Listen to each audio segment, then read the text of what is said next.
Let's get started. I'm Tom, this is Charlie. We work on JRuby. Before we start the talk, I just go over current roadmap. Since last year, JRuby 1.7 is, we ended its life. So if you want 1.9 support, then you'll have to go somewhere else. We have a JRuby 9.1 branch, and this supports our Ruby 2.3 support. We anticipate that this branch will last probably for the next year. And on master, we're working on 2.4 support, and we think it's going to be called JRuby 9.2, and it'll be out this year for sure. And this is going to be a release where we're going to make the minimum version of Java 8. And we're already started making changes, so this is set. So now the first section of our talk is 3 kinds of time. The first kind is startup. This is how long it takes before you can start executing your user code. The simplest example is just to time how long it takes to evaluate 1. The next kind of time is warm-up time. If you use an optimizing runtime, like the JVM in JRuby, if you measure your code to see how long it takes, it might not be very fast at first, and at some point in the future, it'll be faster. When it reaches its fastest point, we call this peak performance. If you run a server or a long process, you care about peak performance, and if you're running a command line utility, you care about startup performance. And we only care about warm-up performance so that people don't post bad benchmarks of us. So if we compare CRuby to JRuby, CRuby's got a faster startup time, very, very little warm-up, or maybe no warm-up. And when you start measuring your code, what you measure at first will be the same speed as if you measure it later. So peak performance is immediate. JRuby has quite a bit slower startup time, and because we're on an optimizing runtime, we have some warm-up time. And then our peak performance is pretty good. So we're reasonably happy with our peak performance, but we always want to be faster. We'll talk about some of those things that we're doing to make it faster. But we've always been unhappy, and I think everyone's always been unhappy with our startup time. If we look at startup time, we have to load our internals, we have to load the Ruby core library, and typically you load Ruby gems. At the implementation level, this really is 2 big activities. One is we load tons and tons and tons and tons of Java classes. So JRuby-E1 will load 6,700 Java classes. And the other activity is, because we're a Java program, Java starts out slow and then starts warming up. So our lexer and parser and interpreter start out slow and then they get faster over time, but that's not good for startup time. So we've looked at ahead of time compilation in the past, and we're looking at it again.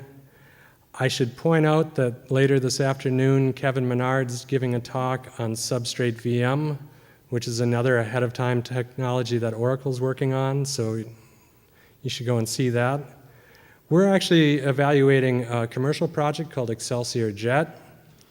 And so what ahead of time compiler means for a Java program is it translates Java to a native executable. One of the big benefits for this for us is we'll get rid of most of the cost associated with class loading, and you supply it with a test program, and when this test program executes, it studies what things get optimized, and it puts those optimizations into the executable. So this also would help us with our warm-up issues with the lexer, parser, and interpreter. If we look at sort of a worst case for JRuby, it's doing gem list, because nothing warms up and most stuff just executes once. So for loading 200 gems with our default options, it takes about 3.5 seconds.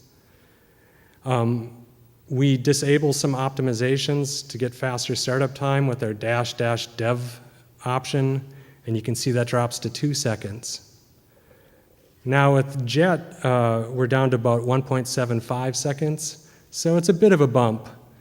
We've been exchanging emails with the Jet team, and they actually get a slightly better ratio here. It's more like 1.5 or 1.4 seconds, so we have to see why we have this difference. And JRuby is still quite a bit faster. Another hope that we have is that we'll be able to use Excelsior or get a community license or something. And we've been talking to them about that. But at some point, it may be possible for you to gem install JRuby CLI or something, and it will just replace the local JRuby executable with an optimized, faster starting one. That's where we're trying to go with it. Yeah, at this point, this is promising, but there's a couple things that we need to do. We discovered through this latest round of experiments that we generate a lot of classes after JRuby starts, and this is something that Jet can't compile ahead of time. So if we translate those to not be generated during runtime, that number should drop. And the more exciting thing is we're evaluating Jet 12, but in Jet 13, they're going to get rid of loading a whole bunch of infrastructure code when Jet starts up. And as it turns out, that's about half the time for our gem list command. So with those two things combined, we should be able to do gem list in under a second. And MRI was doing it about 0.5 seconds. So we're starting to get pretty close with this. So it's very exciting. We should talk about warm up and how we'd like to make it faster. If you go and load a Ruby method, we translate that method to some internal Ruby bytecode that we have, and we interpret that. And if that method gets called 50 times, then we decide to translate it to Java bytecode. Then the JVM interprets that, and then if it determines that code is hot, it compiles it down to native code. So you can see that Java has a mixed mode runtime, and we have our own mixed mode runtime on top of it. So we have a pretty long warm-up tail. Another problem we have with warm-up is we just jit too much code. As I said, if we call something 50 times, you'll just, it'll get translated to Java bytecode, whether that's a good idea or not. You used to be able to see this in the earlier versions of JRuby when you ran Rails, because the 50th request would do a lot of compilation. But we now do that in a different thread.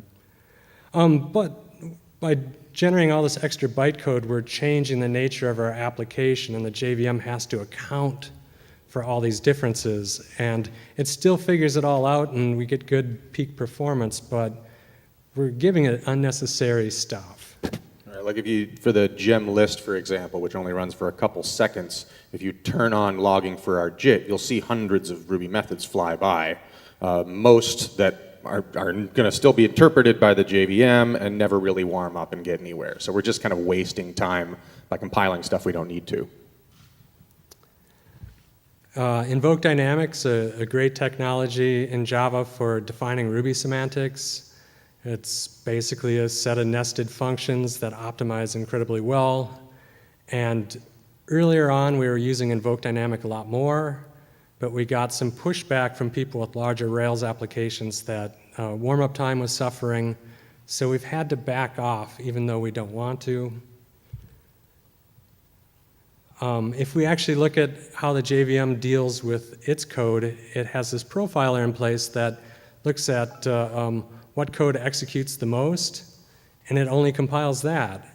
If we look at JRuby, I mentioned the counting mechanism, but we've decided to work on our own profiler, and we've been working on it for quite a long time now, but we're going to be able to detect hot code and interesting code. So what this means is we'll be sending a lot less stuff to the JIT, but the stuff we send to the JIT we know will be hot. And because we are sending less code to the JIT, now we can go and up how much we use invoke dynamic and start using it more again to improve peak performance. Our profiler also has the ability to detect that we're always calling the same method, and we can go and inline a method with a block passed to it, because this is one case that the JVM doesn't optimize well for us, so that'll also improve our performance. But for the sake of warm-up, we're going to be giving less stuff to the JVM, and the JVM's going to figure things out quicker. All right, so we have that profiler work that's coming along. We're hoping to land that on master soon as part of 9.2. And like Tom mentioned, that can help us with optimizing blocks, optimizing some numeric values. But the truth here is that the JVM's JIT, in the hotspot JVM, which is OpenJDK, Oracle JDK, it's very Java-oriented. There are things that it doesn't optimize really well in Ruby, patterns that are used, dynamic method calls, for example, numbers, numeric algorithms. So what we also need to do along with our own profiler, our own JIT on top of the JVM, is to try and hint to the JVM what it needs to do, give it some better hints. And that's where Graal comes in. You may have heard of the Truffle Ruby project. They've been using Graal and a language framework called Truffle to build a Ruby implementation that's on the JVM as well. We are starting to now plug in Graal to JRuby. It's a new JIT. It's basically a pure Java JIT that runs in the JVM. Can be plugged into an existing JVM. And it does a lot of things that the hotspot JIT doesn't do, optimizing numbers and things.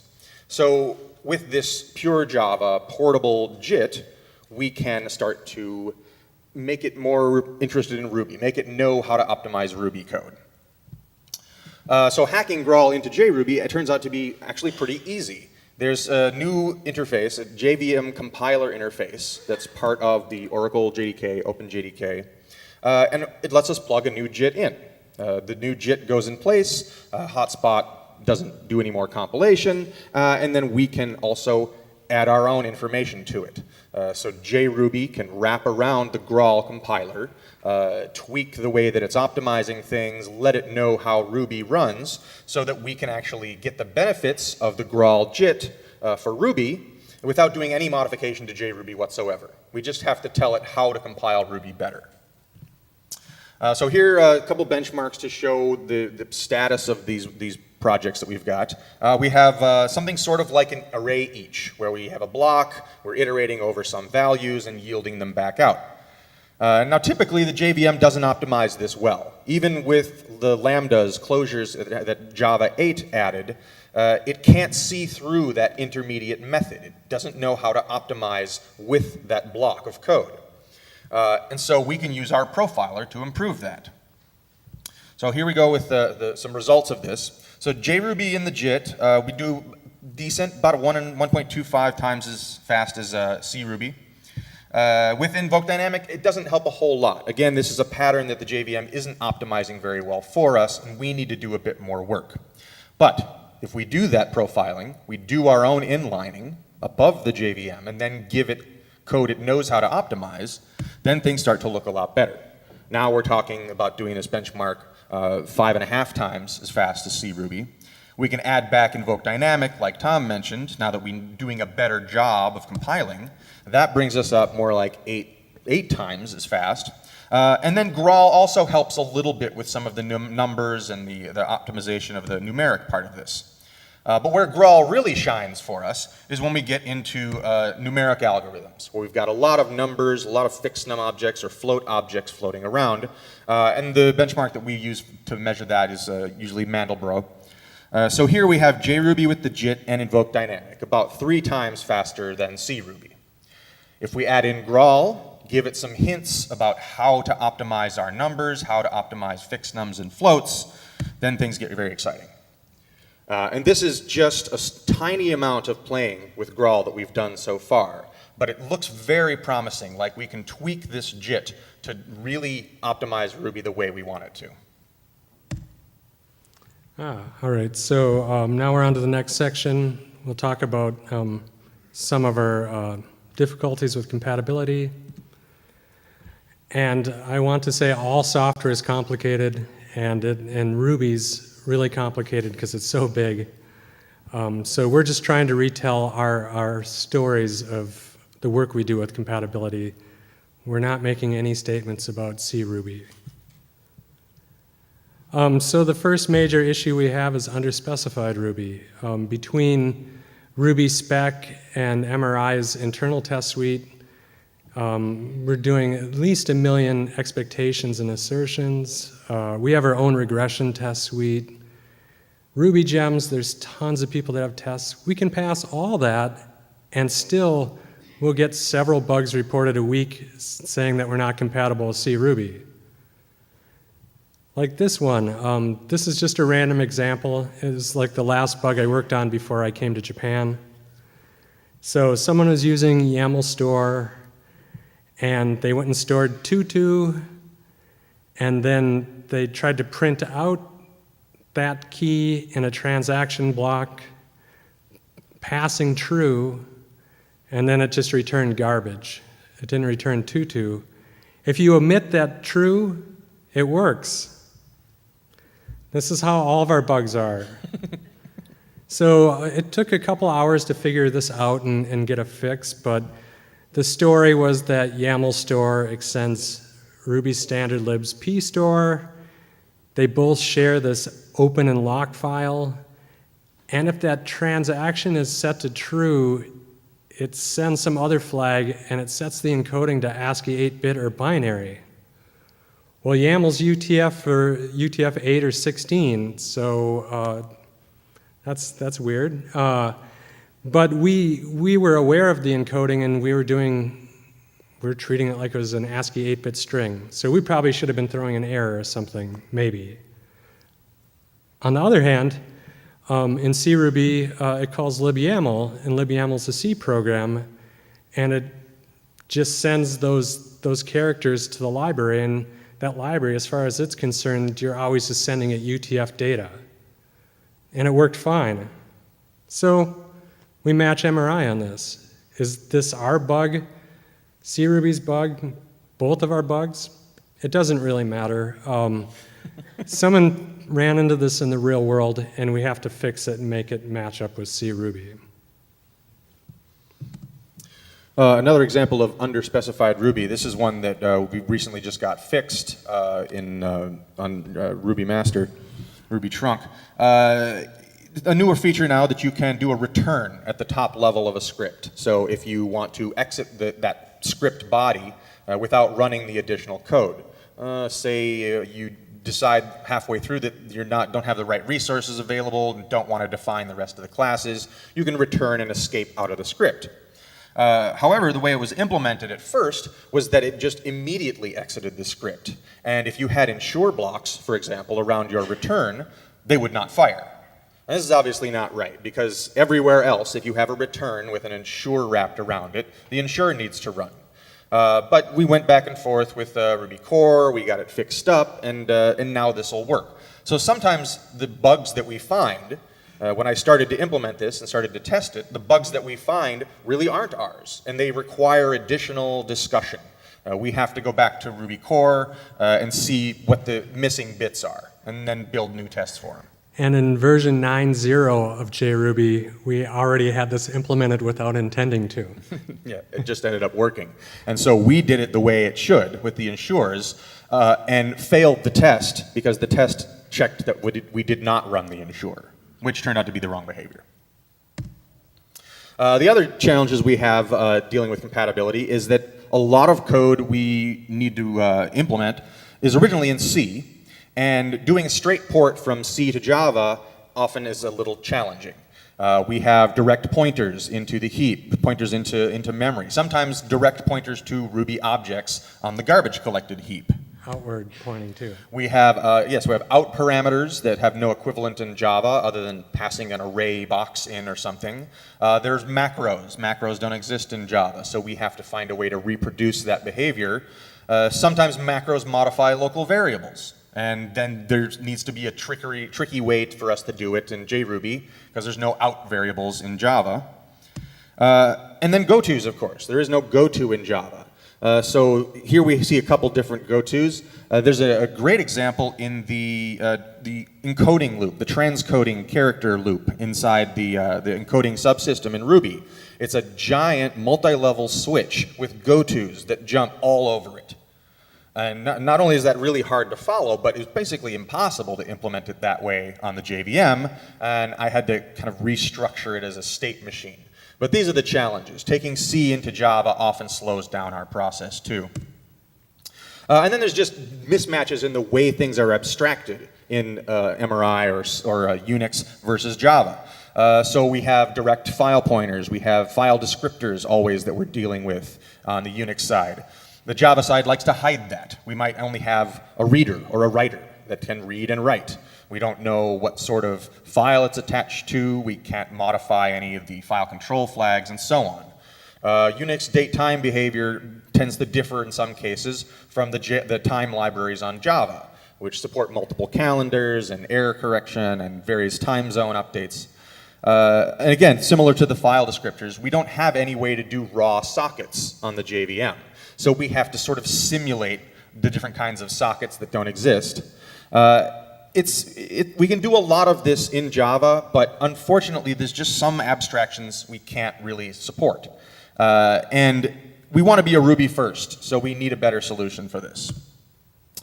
So what we've been doing more and more is using a layer called JNR, the Java Native Runtime. It's basically an FFI for the JVM. To actually make the same native system calls, the same C calls that MRI would do. That allows us to have files work the same way, sockets do all the right things, process I/O and process control. All of this can now work just like it's in a Unix system, just like it's in MRI. And that has helped improve our compatibility a great deal. So as far as time spent on compatibility, we would estimate that 90% or maybe 95% of our time is spent just doing compatibility, dealing with wacky and strange bugs that people report that have some weird edge case that we never implemented. These corner cases, these little ones that are not specified, new behavior, unclear behavior, are 80-20, it's 80% of the work of that compatibility is on just the few small cases where we don't have good tests. And maybe more like 95% of our time is spent on these little edge cases. And unfortunately, because we spend all this time on compatibility, it's taken longer than we'd like to get the profiler in, the inlining in, and to explore other performance things. The good news, however, is that the Ruby 2.4 support is largely done on JRuby Master. I would encourage anybody to check out nightly builds of JRuby if you're interested in 2.4 support. And now we're going to be able to spend at least a few months really hitting some performance work hard. Okay, so the other big problem area, which is sort of related to compatibility and porting, is the C extensions.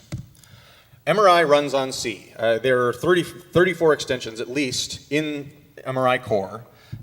Pretty much every application or framework has a dependency on some C extension somewhere. Nokogiri, JSON, Psych, lots of libraries both inside and outside of Ruby that need to be covered. They use C code and C extensions and C libraries. And in very often, many cases, there's no Windows builds for these, as you might have run into on Windows. Now there is an API for this, or there's a set of functions, hundreds and hundreds of functions in MRI for implementing these C extensions. But unfortunately, they're very, very fine-grained. There's 4 or 5 different ways to create a new array, many different ways to create strings.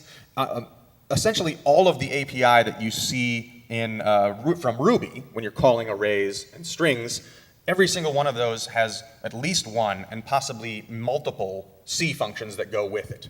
That's the API of MRI. Making it worse, they pass direct pointers around all over the place. So when you have an object in hand in the C code, you're actually pointing directly into the garbage collecting heap. That's something we just can't simulate on the JVM at all. So, can we try to provide this API? Well, it's a huge task. Like I said, hundreds or thousands of functions that we would have to implement. None of the pointers that these functions expect to have can actually be into the JVM heap, so we would have to proxy or copy data across. And then we'd have to implement this using what's called JNI, the Java Native Interface, which is the JVM's extension API. But it introduces so much overhead that every one of these little tiny calls costs way more than if you were to just write it in Ruby, for example. We did provide, for a short time, a C extension API that worked for the functions that we had implemented. It did function, but it was so slow that it was almost worthless. You could write the code in Ruby and it would be faster than using the C extension at that point. It actually hurt us because people would get the C extension, they install it and go, why is JRuby so slow? But then someone made a Java version of that extension and it was way faster. But no one would know that because the C extension worked. So there's good news here, though. JRuby as a community and ecosystem has really grown up over the years. I mentioned most apps have at least one C extension. Well, usually there's a JRuby version of that extension out there, like Nokogiri and JSON. Most new extensions that come out are at least interested in providing JRuby support. Some do it from day one, and that's much better than it has been. We do have all the same functionality of the MRI API. Not really structured the same way, but you can do everything you need to from a Java extension. And we've also tried to continue pushing FFI, but adoption's been a little slow. We need some better tools for generating it. So we're continuing to look into that. So what if there's no JRuby version of a C extension? Well, oftentimes you can just use Ruby. There's a red-black tree C extension out there, and JRuby with Invoke Dynamic actually runs the pure Ruby version of that extension faster than MRI runs the C one, by several times, actually. So many times Ruby is just going to be fast enough. If that doesn't work, maybe you can find an equivalent Java library. You don't have to write any Java code. You can just call it directly from Ruby, use the same functions, and basically do a lookalike version of the original extension. And actually, many of the core JRuby extensions are implemented this way. When the date library went native, we basically just wrapped a Java library that does date time stuff, and it's just written in Ruby. If that doesn't work, then you can write a Java-based extension to JRuby, or write it in Scala or Clojure or whatever. You can hook into JRuby with any of the JVM languages and implement the same extension. The last option would be, if it's a C library you just need to call, you can use FFI. And as I said, we're working on getting some generation tools out there to speed that up. Now, we would like to make it easier for people to port over extensions.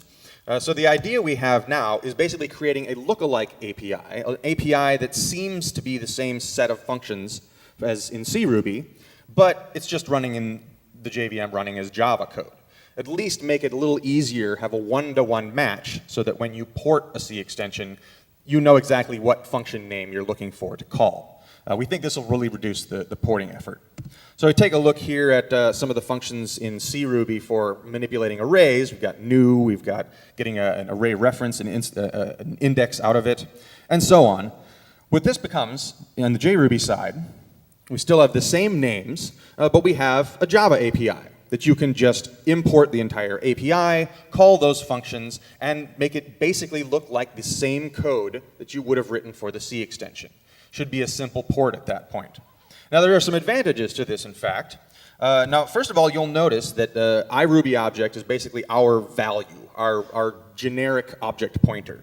But this is all nicely statically typed, and we have a set of functions that you can call directly on iRuby object for doing methods and whatnot, method calls. We can actually statically type this in some other ways. RB array new always returns an array. So we can just say, return a Ruby array, and then you'll have access to the right functions that you would expect on an array object. Let's see, what else is interesting here? Oh, and in all these cases, we're expecting to be passed in an array. In the C API for MRI, it constantly needs to check. Did they actually pass an array? Is this actually an array? Is it actually an array? Here, we can statically prove it, and we don't have to do those checks. Plus, you'll get compilation errors if you try to pass something in that isn't actually array. Makes it a little bit less of a bug potential. And then we also have bounds-checked arrays that carry their length along with them. So it's very unlikely that you're going to pass an array into one of our API functions and get, say, a seg fault or an array index out of bounds. Generally, you're going to have the entire set of elements and know exactly what the length of the array is. It's not going to be a mistake easy to make. Okay, so the last area is just the amount of resources that we have available. And we try to call for assistance all the time. There really are today only 2 full-time workers. That's us, and we're happy to have served the Ruby and JRuby communities for the past 11 years. Many, many thanks to all of our sponsors that have allowed us to work on the project for so long. Red Hat now for 5 years, it's so amazing. Engine Yard, may it rest in peace, for 3 years. And before that, Sun Microsystems really got it going, started us up and got the project running. So a round of applause for all the folks that have helped keep JRuby going. Thank you. So now two people is not enough to run an entire open source project. We do have some frequent volunteers that are doing regular patches, helping us work on various aspects, like M. Christian here does work on the build process. Marcin helps us with encodings and irregular expressions. And so we love having these folks around. And if you're interested in the work they're doing and want to help fund them, reach out to us and we'll see what we can hook up. And we do also have occasional contributors. Lots of PRs come in all week. I think there's been 4 or 5 PRs just since we got to Hiroshima for various little features and little fixes. Oftentimes this is people with a specific problem. They find the bug and they go ahead and fix the bug. That's obviously great. We love that. That saves us time and that we can spend on performance and more compatibility work. Maybe it's one benefit of having 610 open issues. Yeah, there you go. There's 600 and some issues. There's got to be one in there you can fix. I promise there's one in there. And oftentimes these are also from products. So Brakeman Pro runs on JRuby. That's the pro version of Brakeman. Logstash uses JRuby heavily internally. ASCII Doctor J is a wrapper around ASCII Doctor that runs on the JVM using JRuby. Puppet Labs has some stuff. Lots of folks that are using JRuby in very large settings or for very big projects.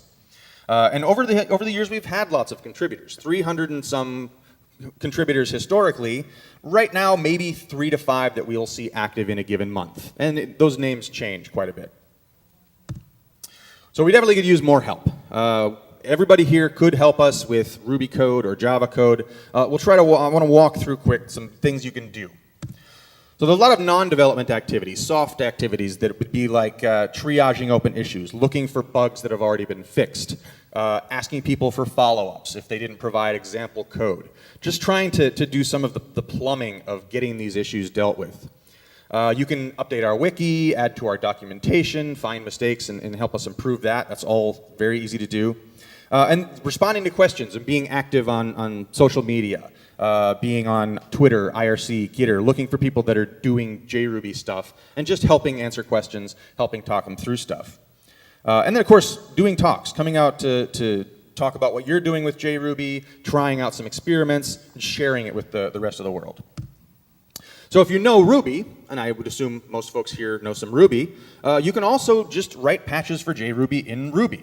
We have a growing set of code that is just Ruby. A number of the Ruby 2.3 functions we just implemented in Ruby. You can do the same thing. If you can try and reduce some of the examples, the bugs, down to a bite-sized piece of code, it speeds up the process a lot too. But yeah, in general, there's a lot of ways that you can do it, even just as a Ruby developer, to help us dive in. We don't really worry about the performance. We're going to work on fixing performance so Ruby can run just as fast as Java. You use the language you're comfortable with to help JRuby.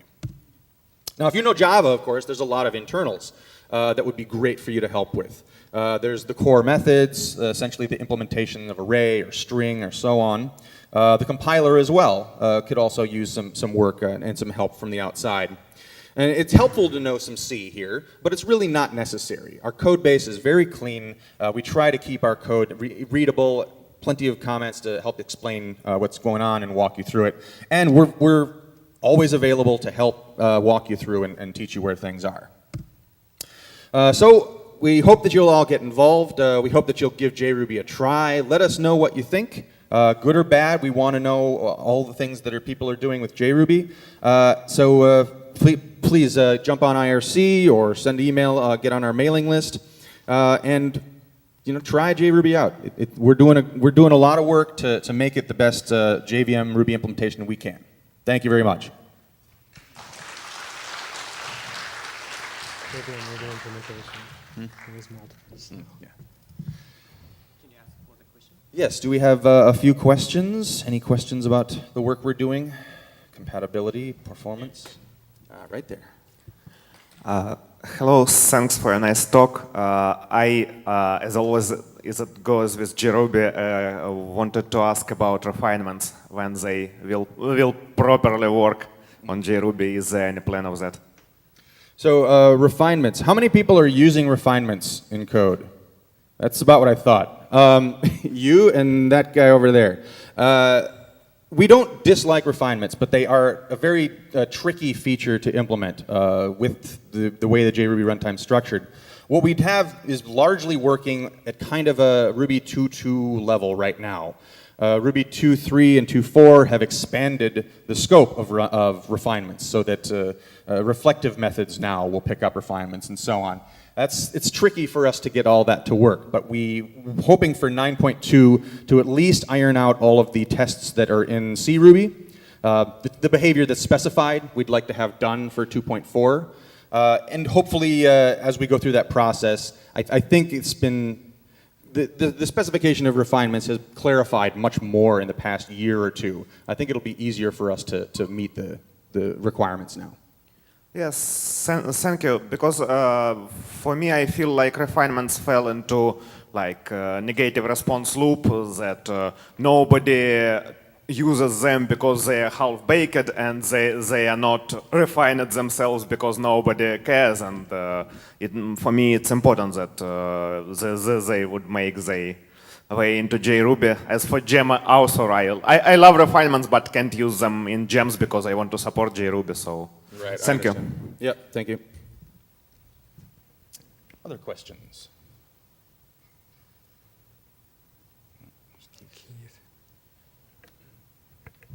A little bit off topic, but it just occurred to me today that you guys have been working together for many years. And I was wondering if you had any tips or something about how to be a great team. And a sub-question of that is, do you think that being co-located has been very helpful in your work together?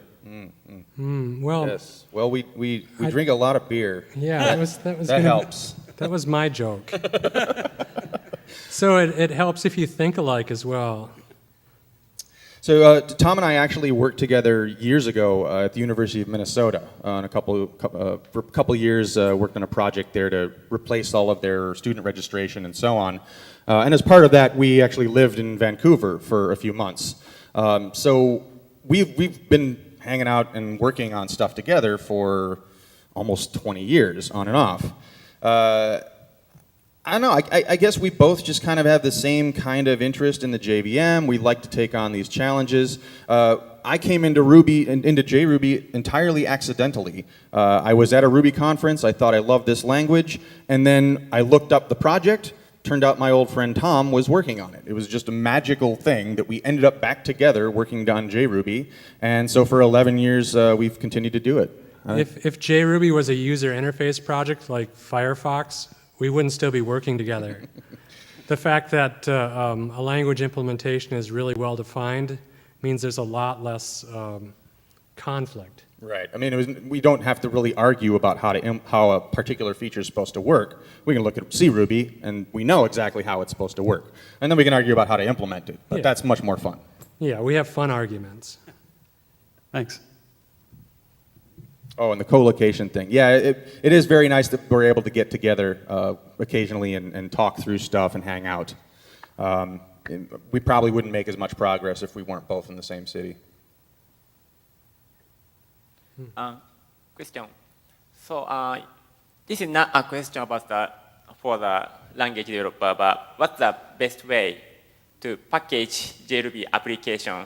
Like which way do you recommend? I remember there's like a ROA, but it's not updated a couple of years, so I wonder if you have some recommendation. Sure. Packaging applications for JRuby. Well, so there's the typical way that people would do it on the JVM would be like a web application archive or a jar or something. And that works fine, but you kind of have to be familiar with how the JVM does that and what the structure of that file is. And it really doesn't seem to fit the Ruby world.